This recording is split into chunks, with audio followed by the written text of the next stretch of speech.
Olá, moçada, boa tarde. Bem-vindos, bem-vindas, bem-vindes a mais uma live da Pragmática Psicoterapia e Cursos. Enquanto o pessoal vai entrando aí, vai sendo avisado que a gente está ao vivo. Bem-vindo. Eu vou dando nossos recadinhos de sempre. Então, só lembrando que essa live, ao seu final, ela será postada como Reels da Pragmática Psicoterapia e Cursos. E também, semana que vem, ela vai ser postada no nosso YouTube, tá? No finalzinho da semana passada, fala boa tarde, Piccolo. No finalzinho, na semana passada, eu coloquei a live sobre narcisismo no nosso canal do YouTube. E hoje eu já coloquei a live com o Márcio, né, que a gente fez sobre aquela questão do que bobagem, né, discutindo lá a questão da cientificidade da psicanálise. Então também está lá no nosso canal do YouTube. Então lembre-se de se inscrever no nosso canal, de curtir nossos vídeos, comentar, tirar suas dúvidas. E você que não está inscrito ainda no Instagram da Pragmática Psicoterapia e Cursos, passe a nos seguir lá para ter acesso a conteúdos de qualidade sobre análise do comportamento, sobre psicologia clínica. Hoje vamos falar de um tema que... Fala, José Marcelo, bem-vindo, cara. Um tema que por muito tempo a análise do comportamento ela foi considerada de uma maneira equivocada como deixado de lado, que é o tema das emoções e do comportamento emocional. Na realidade, o próprio Watson, né, ele sofreu críticas de não levar em consideração o comportamento emocional, como se ele tivesse um projeto de fazer uma psicologia livre de emoções, o que não é bem verdade, uma vez que ele próprio investigou experimentalmente o comportamento emocional no seu estudo lá do pequeno Albert. E Skinner fala bastante sobre emoções, ele tem um capítulo no Ciência e Comportamento Humano sobre comportamento emocional, também fala sobre emoções, sobre o behaviorismo. Ele tem um capítulo no Questões Recentes da Análise do Comportamento, e que aborda o comportamento emocional. Agora, de fato, quando a gente vai fazer uma análise funcional, a gente põe naquele quadrinho lá de contingências, não há um campo específico para emoções, ou as emoções raramente são analisadas como um comportamento e também não podem funcionar como estímulos consequentes, nem como estímulos antecedentes. Isso passa a impressão de que as emoções elas ficam em segundo plano ou até são desconsideradas pela análise do comportamento, a análise do comportamento clínica, o behaviorismo radical. Então, a própria ideia de que a gente estudaria apenas o comportamento observável, que era algo que era aplicável ao behaviorismo de Watson, não à análise do comportamento. A emoção, como parte do que a gente vai chamar de emoção, é privada. Então, foi feita uma dedução de que a gente não estudava emoção, herdando também de uma maneira equivocada uma crítica ao behaviorismo de Watson. Tá? Então, em primeiro lugar, a análise do comportamento ela vai investigar aquela parte do comportamento, aquela parte do ambiente que é observável apenas para uma pessoa, que são os comportamentos e eventos privados. Ao mesmo tempo, é incorreto dizer que ela não vai investigar a emoção, ou mais especificamente o comportamento emocional. Agora, é óbvio que o papel da emoção na determinação do comportamento, ela vai ser bem diferente do que acontece no senso comum em outras escolas da psicologia. Então, a gente escuta no senso comum ou no dia a dia o tempo inteiro, ela come demais por causa da ansiedade, ele xingou porque ele estava com raiva, ela chora porque está triste. E, de fato, essa atribuição de causa às emoções é incompatível com a noção behaviorista radical de emoção. Então, na realidade, a gente não vai tratar da emoção em si, porque, de fato, ela não existe, aí já vem um pressuposto do behaviorismo radical. A emoção ela não existe a despeito do comportamento emocional. Então, esse é o primeiro aspecto que eu quero trazer para vocês da concepção behaviorista radical da emoção. Então, para o senso comum e para algumas abordagens psicológicas, existe uma emoção, por exemplo, o medo, que seria o referente da palavra medo. Então, a palavra medo se referiria ao medo como uma coisa, da mesma maneira que a palavra televisão se refere ao objeto televisão. Bem, quem for estudar a filosofia analítica da linguagem vai perceber que é até complicado você dizer que o significado da palavra televisão é uma televisão em si. Na realidade, há um grande debate se é um protótipo de televisões ou é o conjunto de televisões que a pessoa viu ao longo da vida dela. Há um grande debate acerca disso que a gente não vai entrar nessa live hoje. Mas, então, se é complicado a gente falar que o significado da palavra televisão é uma televisão, imagine o significado da palavra medo ser o sentimento ou a emoção chamada medo. Então, mas essa concepção de que existiria uma emoção, que todos nós nasceríamos com uma espécie de arcabouço emocional, então a gente nasceria com medo, a gente nasceria com ansiedade, a gente nasceria com amor, com excitação sexual, angústia, tristeza, alegria, raiva. Isso, e a gente simplesmente aprenderia o nome dessas emoções a partir do nosso contato com a cultura. Esse é um aspecto, essa é uma forma de ver a emoção que é em desacordo ao behaviorismo radical. Então, não tem como falar em emoção sem falar de comportamento emocional. Bem, então, o que Skinner vai falar sobre isso? Que existem alguns conjuntos de comportamentos que a nossa cultura, ou as culturas, as comunidades verbais, desenvolveram palavras que se referem a essas alterações comportamentais.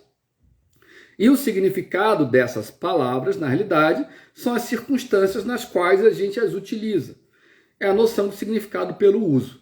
Então, para eu entender o que é medo, por exemplo, eu tenho que olhar em que circunstâncias essa palavra é usada na nossa cultura e que o seu uso será reforçado por uma comunidade verbal, que eu vou estar utilizando essa palavra de acordo com as práticas de reforçamento da comunidade verbal, que é uma lógica parecida, por exemplo, com a ideia de televisão. Então, o significado da palavra televisão não é o referente televisão, não é o objeto televisão, não é uma definição de televisão, não é uma proposição na minha mente, nem o conjunto de todas as televisões que eu vi, nem uma televisão prototípica. E sim, são as circunstâncias nas quais usar a palavra televisão será reforçado na cultura. Então, se eu mostro um rádio para uma pessoa e ela fala televisão, provavelmente o comportamento dela não será reforçado, uma vez que, na nossa cultura, um rádio não é ocasião para dizermos televisão.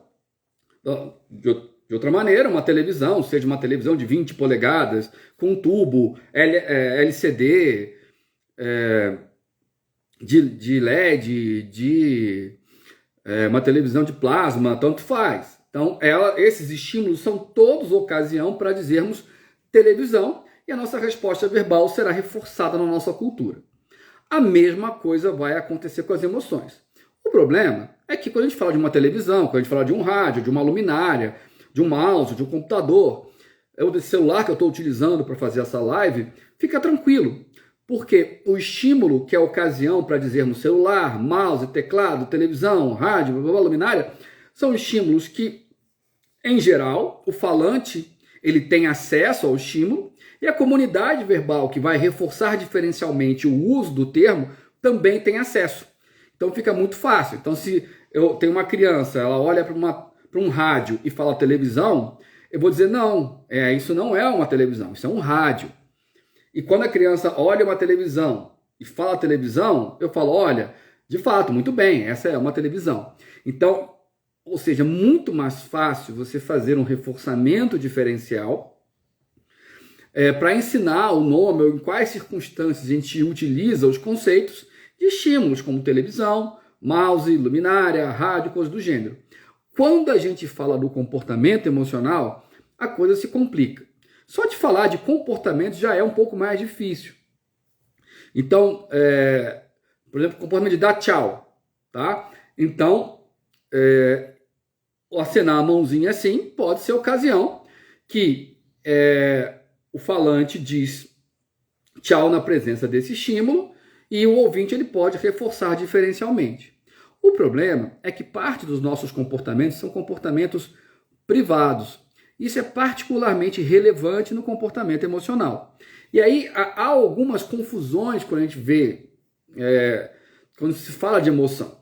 Como se emoção fosse apenas os aspectos privados e principalmente os respondentes do comportamento emocional. Mas a gente tem que olhar que o significado de uma emoção, como eu já falei mais cedo, para o behaviorismo radical, são as circunstâncias nas quais nós utilizamos essa palavra de uma maneira bem-sucedida ou apropriada a uma comunidade verbal. Então, pegando o termo medo, por exemplo, quando se eu vejo alguém, ele está, sei lá, tem um cachorro bravo latindo, e eu vejo a pessoa correndo desse cachorro, e eu vejo o cachorro latindo, se eu vejo todo esse contexto, eu vou dizer medo, na presença desse contexto inteiro. Eu estou tendo acesso ao cachorro que está latindo, eu estou tendo acesso à pessoa correndo. É óbvio que apenas a pessoa correndo talvez não seja suficiente para eu falar medo, né? Porque, de fato, a pessoa pode correr por várias outras razões. Ela pode estar apostando a corrida com alguém, ela pode estar treinando para uma prova de rua, ela pode estar tentando pegar um ônibus. Então, apenas o correr, ele talvez não seja suficiente para eu dizer medo. Mas, ao mesmo tempo, nós pegarmos alterações privadas, como uma taquicardia, né, empalidecer, uma pilereção, né, arrepiar, isso também não é suficiente para eu falar medo de uma maneira categórica. Uma vez que diversas emoções diferentes também são acompanhadas das mesmas alterações comportamentais. Em outras palavras, é bem mais complicado você falar de emoção. Então, uma coisa para a gente conseguir entender como é que o behaviorismo radical ele vê emoção é a palavra relação. Emoções sempre são nomes de relações. Relações entre um contexto que evoca certas alterações comportamentais, as alterações comportamentais em si e também a cultura que desenvolveu um termo para se referir a essa relação. E aí Skinner gosta de dar nome para as coisas, ele vai dar um nome específico para cada um desses. Então, no exemplo que eu dei do medo do cachorro, então um cachorro grande, bravo, latindo, babando, correndo atrás de alguém, isso Skinner vai chamar que em relação ao medo, ou a esse medo específico, é uma operação emocional. O que é uma operação emocional? Bem simples. São eventos ambientais. Notem, eventos ambientais que evocam alterações comportamentais. Essas alterações comportamentais, elas serão chamadas de respostas que variam juntas na emoção. É um nome um pouco longo. Então, respostas que variam juntas na emoção. Então, vamos lá. Qual que é a operação emocional nesse caso? O cachorro bravo, grande, correndo atrás da pessoa. Agora, isso vai evocar um grande conjunto de respostas. Notem que são as respostas que variam juntas na emoção.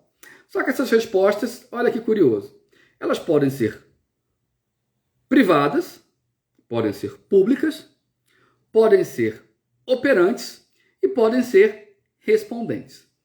Então, quando vocês ouvirem que alguém dizer que emoção é comportamento privado e respondente, isso está incorreto, está incompleto. Não, emoção não se refere só ao comportamento respondente, nem ao comportamento privado. Emoção também pode dizer respeito a comportamentos públicos. Inclusive, eles são fundamentais para a gente ensinar uma criança, por exemplo, a aprender a nomear a emoção que ela está sentindo. Se der tempo, eu vou falar um pouquinho sobre isso. Então, voltando ao exemplo do cachorro, o cachorro é a operação emocional, a pessoa, o coração disparar, por exemplo, isso é musculatura lisa. É eliciado pelo barulho, pelo ruído, pelos estímulos condicionados ali do cachorro amedrontador. Isso vai eliciar, por exemplo, a aceleração do batimento cardíaco. A pessoa empalidecer também é um comportamento respondente, é eliciado pela operação motivacional, que é o cachorro latindo bravo lá, grande, certo? Então nós temos essas duas respostas e olha só, uma, ela é privada, coração disparado, a outra é pública. Eu consigo ver a pessoa empalidecer. Então nós temos um respondente privado, que é o aumento do batimento cardíaco, e temos um respondente público, que é o empalidecer. Além disso, nós temos comportamentos operantes. A pessoa pode gritar, socorro, meu Deus do céu, cachorro! E ela pode sair correndo. Então, nesses dois casos, nós estamos falando de comportamentos operantes, que eles são mantidos pelas suas consequências. Eles não são eliciados pelo cachorro latindo. Sim, provavelmente quando você grita socorro, você aumenta a chance de alguém te socorrer, você dá um berro também, você sai correndo, você está se afastando, tentando se afastar do estímulo ameaçador. Então nós temos comportamentos operantes e públicos.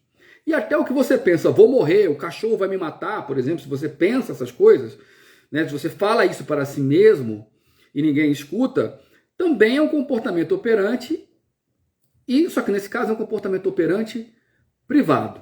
O que tem de importante nessa história? Primeiro, todas são respostas que variam juntas na emoção.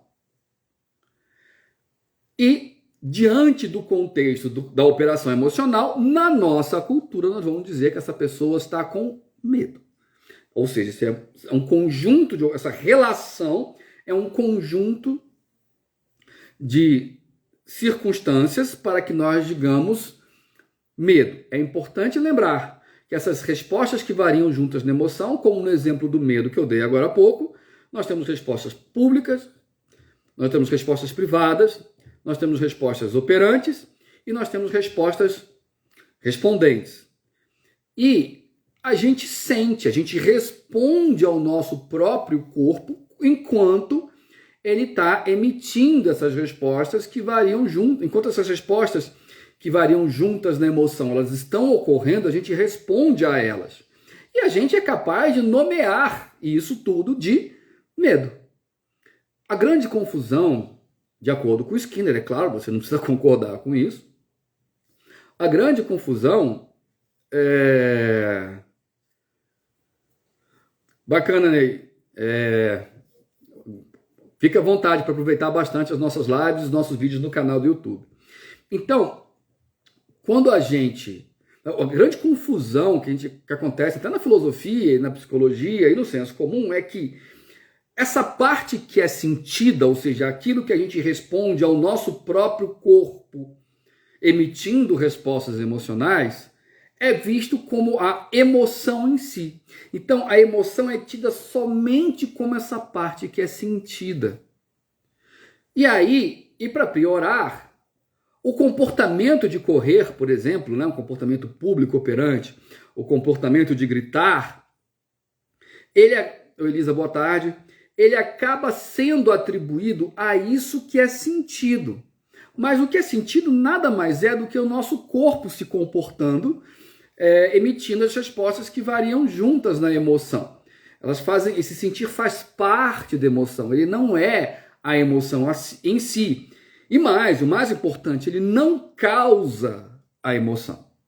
Então, se vocês já puderam perceber que, se a gente for falar de causa, e esse é um termo que a gente evita em análise do comportamento, a gente pode até fazer uma live sobre isso depois, se a gente for falar de algum determinante disso tudo que está acontecendo, é a operação motivacional, é o cachorro latindo.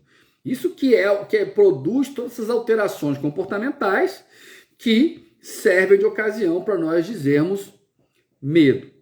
Skinner vai dizer que a palavra medo é o que ele chama de emoção total. O que é emoção total? São as respostas que variam juntas na emoção diante de uma operação emocional. Então, nesse caso, é a emoção total. Então, essas respostas que variam juntas diante desse contexto é uma ocasião para, na minha cultura, dizer medo. Vamos pegar um outro exemplo. Antes de eu dar outro exemplo, lembre de seguir a Pragmática Psicoterapia e Curso, se inscrever no nosso canal do YouTube, deixar seu like, seus comentários, isso é bem importante para a gente. Vamos pegar um exemplo de uma pessoa chorando. tá? Então, digamos que a pessoa está aos prantos. Ora, se eu vejo ela meramente chorando, eu posso pressupor que ela está triste, mas eu não posso dizer isso categoricamente, porque esse choro, esse lacrimejar, é apenas uma resposta que varia juntas na emoção. Bacana, Ney? Quem sabe a gente faz em breve aí uma de determinantes.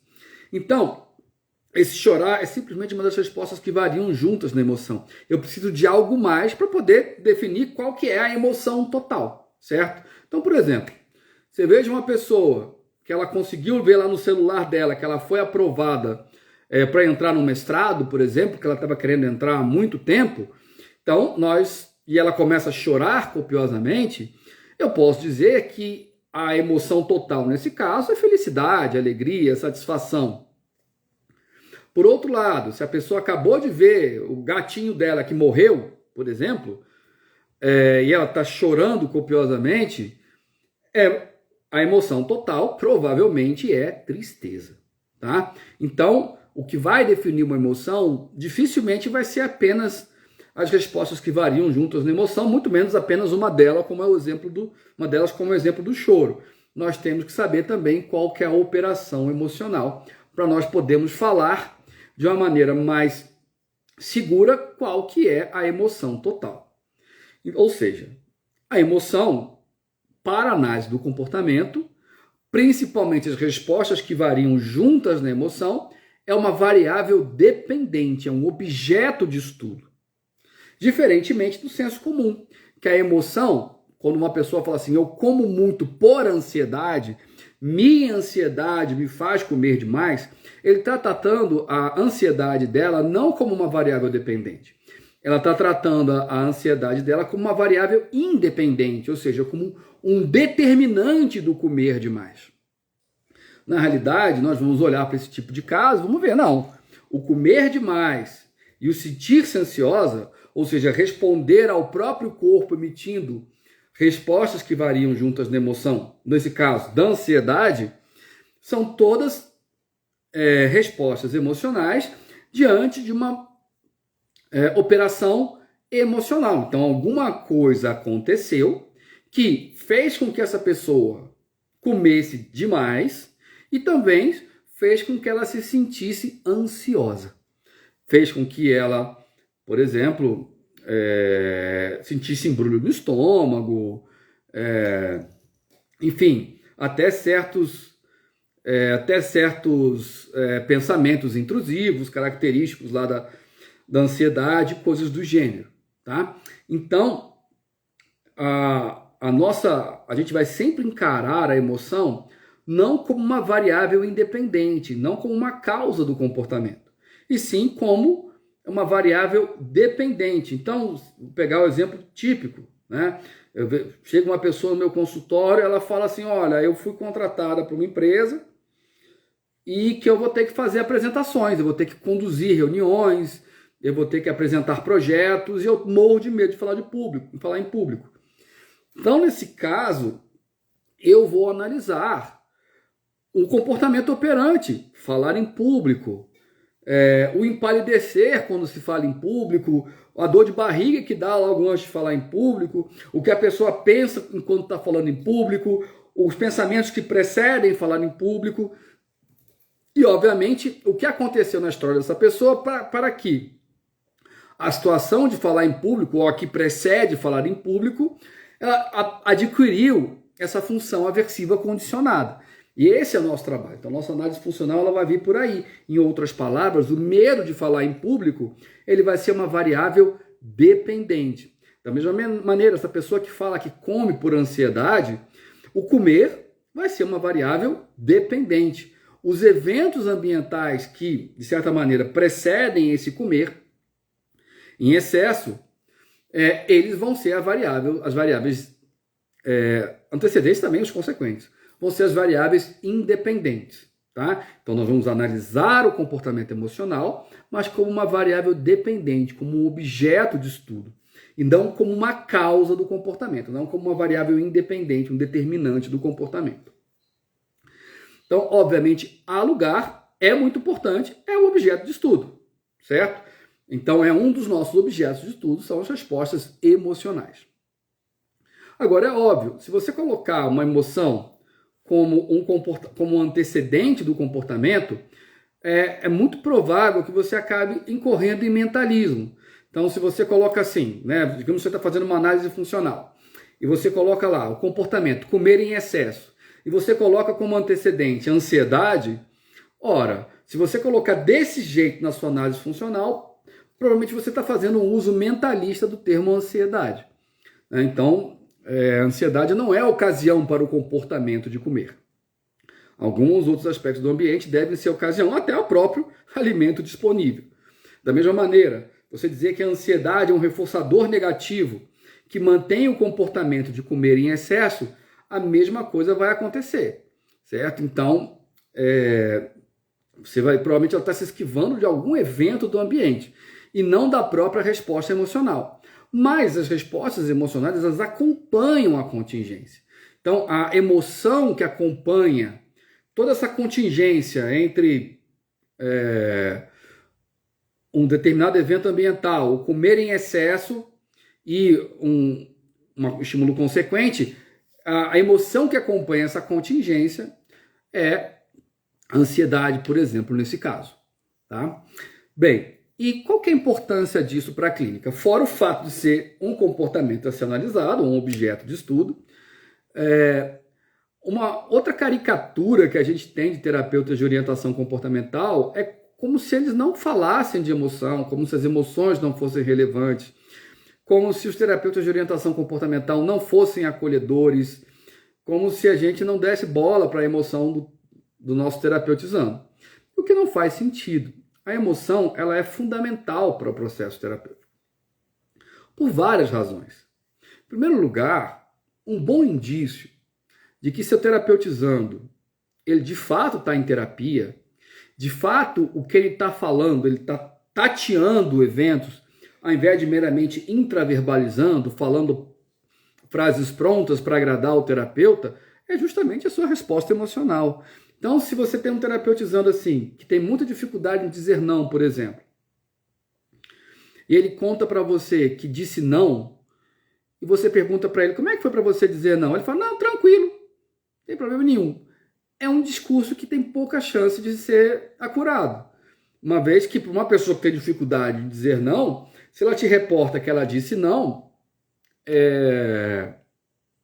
é muito provável que ela sinta alguma coisa, né? Ou seja, a situação de dizer não é uma operação emocional. Então, ela simplesmente dizer que não sentiu nada, foi tranquilo, esse é um discurso que você vai ter um pouco mais de desconfiança. Da mesma maneira, você está lá atendendo um caso, por exemplo, de uma mulher que está em dúvida se divorcia ou não, e ela está lá tentando avaliar o que ela sente pelo marido, ela está tentando comparar quão feliz ela é nesse relacionamento, em comparação com em quão feliz ela se considerava solteira. Ela está analisando quais as chances desse relacionamento se modificar, quais as chances do marido se modificar e mudar o comportamento para se adaptar mais àquilo que ela acharia satisfatório.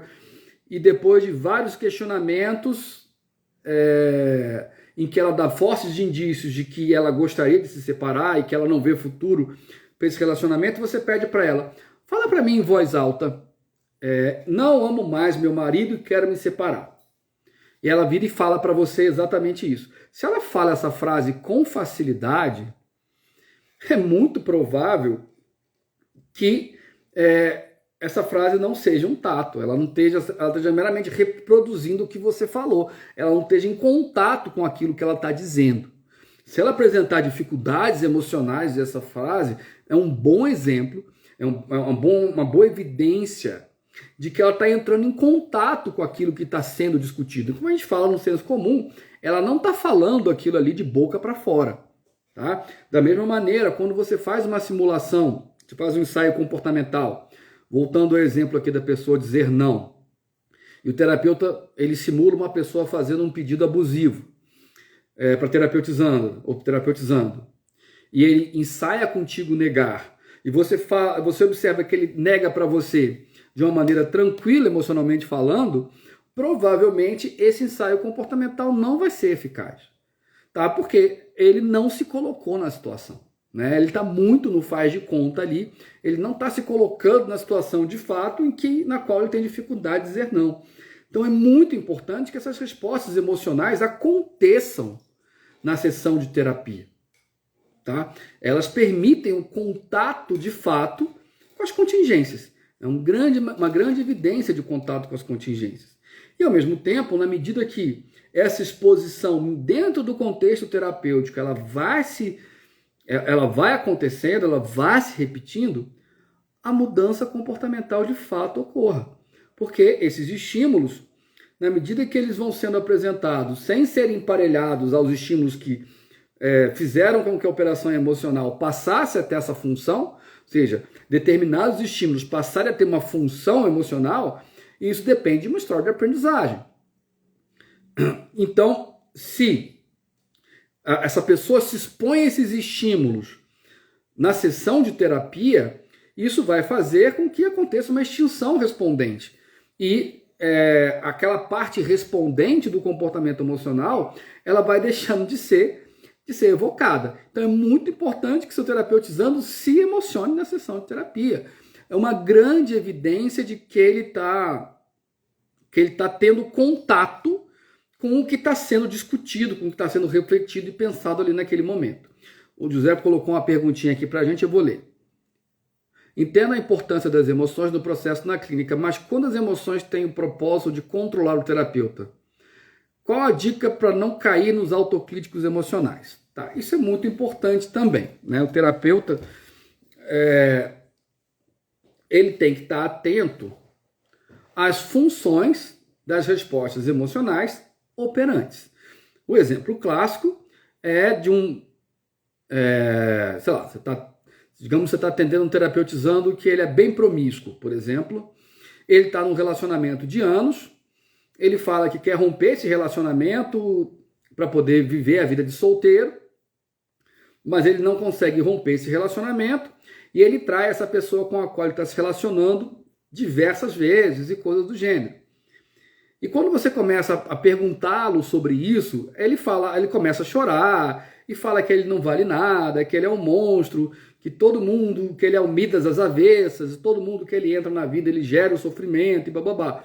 Ele faz esse discurso de vitimização e quando ele faz isso, se o terapeuta cessa os questionamentos que estão levando ele a refletir, aí o terapeuta está reforçando negativamente essa demonstração emocional. Então é muito importante você estar atento. E aí, eu vou até fazer outra live sobre isso, né? Do que é terapia, no fim das contas, do ponto de vista comportamental. Uma terapia é identificar padrões. Nosso papel é identificar padrões. São coisas que se repetem, regularidades. E intervir sobre tais padrões que, de certa maneira, resultam numa interação com o ambiente não bem sucedida, né? Ou mal sucedida. Então, para que ele aprenda ou desenvolver novos padrões de interação mais bem sucedidos com o ambiente. Então, o que acontece? Se você vê que um terapeutizando sempre chora quando você toca no assunto, né, e assim evita responder ou falar sobre aquele assunto, nesse caso, essa é uma resposta emocional de esquiva. E aí, o terapeuta vai ter que colocar em extinção essa resposta de esquiva. Eu brinco muito com meus estagiários. Você tem que ter à mão ali o seu lencinho de papel, você entrega o seu lencinho de papel e espera a pessoa secar as lágrimas e continua o mesmo diálogo. Porque se você mudar de assunto quando o seu terapeutizando demonstra uma emoção, você está reforçando essa função de esquiva. Não tem problema, o nosso terapeutizando ele não é obrigado a falar de um assunto que ele não queira.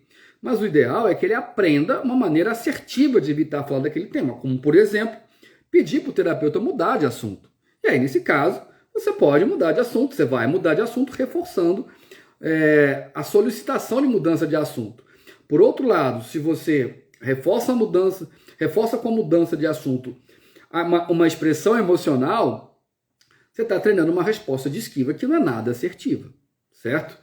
Então, a gente tem que estar atento a isso que o José Marcelo também está falando. Uma coisa que acontece muito, tem muitos terapeutizandos que ao invés de ficarem tristes quando você está tentando gerar uma reflexão, principalmente ver o papel dele nas coisas que acontecem com ele. Então é muito comum vocês terem terapeutizandos que querem te convencer que eles estão certos, que eles não têm que mudar, é que o mundo que está errado.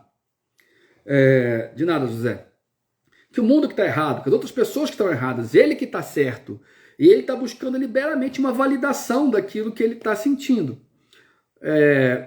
Tudo bem, a validação é importante. Mas quando você começa a fazer perguntas para ele que levem-no a perceber que ele, de certa maneira, também é responsável por aquilo que acontece com ele, ou mais, para que as coisas comecem a acontecer diferentemente, ele vai ter que fazer alguma coisa diferente, tem muitos terapeutas que começam a ficar irritados, mudam um pouco o tom de voz, demonstram impaciência, que é uma demonstração emocional. Tem muitos terapeutas que, muito sob o controle da possibilidade de desagradar o outro, desagradar o terapeutizando, o que eles fazem? Eles mudam de assunto. Eles interrompem um procedimento e assim evitando as demonstrações de desagrado do terapeutizando. Ao fazê-lo, eles estão reforçando. Em outras palavras, é como se eles estivessem treinando o terapeutizando deles a ser birrento. Tá? Então, é muito importante vocês estarem atentos a esses comportamentos-alvo que ocorrem na relação terapêutica, né? São comportamentos-alvo emitidos. Tá? Em PCP, a gente vai utilizar principalmente o reforçamento diferencial. Ou seja, se ele se vitimiza como uma forma de evitar você tocar no assunto, ou ele se irrita ou demonstra enfado ou impaciência quando você toca no assunto, você vai continuar naquele assunto até que ele te peça para mudar de assunto de uma maneira assertiva, por assim dizer. Então são formas. Na FAP, por exemplo, é diferente. Na FAP é muito comum o terapeuta sinalizar para o cliente essa resposta emocional, do tipo, noto que toda vez que a gente fala sobre tal assunto, você chora. Me pergunto se não é uma alternativa que você encontrou para que a gente passe a falar de outra coisa que te incomode menos. Se você não quiser falar de um assunto, por favor, me peça, podemos trocar de assunto. A FAP faz mais ou menos por aí, né? Já na PCP, como a gente evita emitir regras, a ideia é que a gente utiliza meramente o reforçamento diferencial como uma maneira de enfraquecer essa função operante dessas respostas emocionais. Para finalizar, óbvio que tem muito mais coisas de emoções para a gente falar na terapia analítica comportamental. A gente pode até falar mais disso sobre outras lives, mas só para não ficar muito extensa, a importância da validação. De fato, há muitos terapeutizandos que não toleram as suas respostas emocionais, como se ficar triste e magoado fosse fragilizar-se e como se você fosse frágil, você seria pior que as outras pessoas. Da mesma maneira, tem pessoas que não toleram a raiva dos pais, por exemplo, ou raiva do irmão. Então, eu não deveria sentir raiva do meu irmão, eu não deveria sentir raiva da minha irmã, ou do meu pai, da minha mãe. Da mesma maneira, eu não posso me abalar com isso. Tem muitos que falam, né? Eu queria ser uma pessoa zen, eu não queria ligar para isso tudo que acontece. Eu não quero fazer nada, já ouvi isso várias vezes. Eu não quero fazer nada para que me tratem melhor. Eu quero simplesmente não me importar. E, obviamente, o que eles estão querendo é impossível. Não tem como você desligar uma chave emocional. De fato, quando você toma alguns remédios, alguns psicofármacos, vai gerar um embotamento da sua resposta emocional. Afinal, é um corpo ali que ele participa das respostas que variam juntas na emoção. Se você altera a química desse corpo, de fato, algumas respostas emocionais podem ser embotadas a partir da droga que é administrada. Então, o que vai acontecer? Por outro lado, drogas podem exacerbar outras reações emocionais. Então, por exemplo, a bupropiona, ela é um medicamento que ela torna a pessoa mais irritadiça, por exemplo. O café, na condição de uma droga também, faz a mesma coisa. Então, ele pode até exacerbar certas respostas emocionais. Né? Por outro lado, o canabidiol, ele tem uma função de certa maneira, embotar algumas respostas emocionais. Então, esse é um ponto interessante, porque a gente tem um corpo que está se comportando ali. nas respostas emocionais. Então, quando a gente altera esse corpo, obviamente, a resposta emocional vai ser alterada também, porque ele faz parte da história, certo? Mas voltando. Então, nós temos muitos terapeutizandos que eles não toleram, eles não aceitam a sua própria resposta emocional. E, nesse sentido, a validação ela é importante. Agora, de fato, eu sempre achei bem estranho, bem esquisito, você dizer para um terapeutizando que ele pode sentir algo, né? Então, minha mãe sempre tratou melhor meu irmão do que a mim. Ele ganhou um carro, eu não. Obrigado pela sugestão. O José está propondo uma live sobre psicopatologia das emoções à luz da PCP. Depois você deixa um direct lá pra gente o que você quer dizer com isso, José. Enfim, então essa pessoa está te contando, porque minha mãe sempre tratou melhor meu irmão, deu um carro para ele e para mim só emprestou dinheiro para comprar o meu, sempre deixou ele fazer o curso que ele queria, deixou tocar instrumento, não comprou instrumento para ele, comprou um violino para ele caríssimo e para mim nunca me deixou fazer nada, não sei o quê. O terapeuta pode falar, é muito comum o terapeuta falar, nossa, percebo que há uma mágoa aí em relação à sua mãe. E você pode sentir essa mágoa. É um direito seu, você não está errado em sentir mágoa. É natural você sentir mágoa. Eu sempre achei, primeiro, quem sou eu para dizer o que o terapeutizando está sentindo? Segundo, ao fazê-lo, é como se o terapeuta assumisse um lugar de poder, dizendo para o seu terapeutizando que ele pode sentir ou deixar de sentir alguma coisa. Na realidade, não é essa a nossa função. A ideia do terapeuta na PCP é justamente sair desse lugar de poder. Então, se teu terapeutizando está te contando essa história aí de que ele se sentiu preterido em relação à mãe dele, você vai perguntar, mas como é que você se sente me contando isso? Que emoção isso produz em você? E a gente vai ouvir lá, eu fico puto, eu fico com raiva da minha mãe, tenho ódio. Você, ok, como é que é para você me dizer isso em voz alta? Justamente a validação em PCP, ela não passa pelo terapeuta dizer para o terapeutizando o que ele está sentindo, nem dizer que ele pode sentir o que ele está sentindo. Simplesmente nós vamos fazer perguntas que o levem a conseguir nomear a emoção e vamos aceitar a emoção que ele trouxer. Ou seja, com a nossa própria reação, nós vamos mostrar para ele que ele ele pode sentir o que ele quiser, não que ele queira, não que a emoção seja determinada pelo querer, mas ele vai poder sentir o que aquela situação, aquela operação emocional evoca nele. Então essa é a nossa forma de nós fazermos esse acolhimento e essa validação das emoções dos nossos terapeutizandos. Muitas vezes, vocês já devem ter percebido isso, tem muitos terapeutizandos, PCP é Psicoterapia Comportamental Pragmática, tá? Siga a gente, se você não seguir ainda, tem vários posts que falam bastante sobre a PCP, tá? E no nosso canal do YouTube, se você não está inscrito ainda, se inscreva, tem vários vídeos, vários lives, só falando sobre o que é Psicoterapia Comportamental Pragmática. Então, voltando, uma maneira da gente... de nada, sua pergunta foi bem pertinente, tá? Então lembre de assistir os nossos vídeos do nosso canal.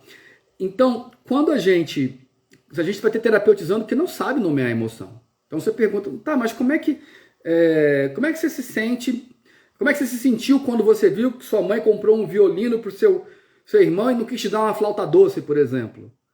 Aí o cara, senti que eu fui preterido.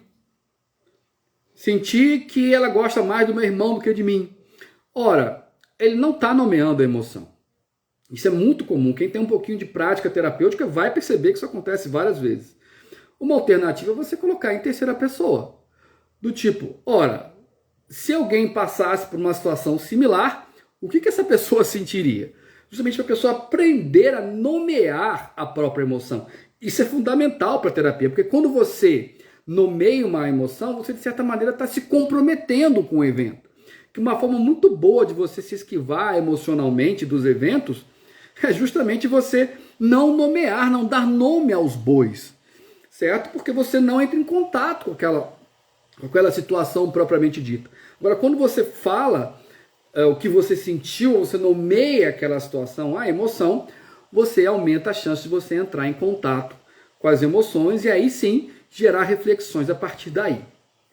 Gente, era isso por hoje. A gente pode até fazer mais lives sobre emoções, que foi só para vocês contatarem esse tema, tá? Relembrando, daqui a pouco essa live vai virar um Reels na Pragmática Psicoterapia e Cursos. E semana que vem eu vou postar no nosso canal do YouTube. Lembre-se de se inscrever no nosso canal do YouTube, seguir a gente no nosso Instagram. Deixe seu like, comentários, salve, compartilhe. Podem tirar dúvidas com a gente nos comentários, tanto do YouTube quanto no nosso direct da Pragmática Psicoterapia e Cursos. Era isso aí por hoje, gente. Um grande abraço, até a próxima e que a força esteja com vocês.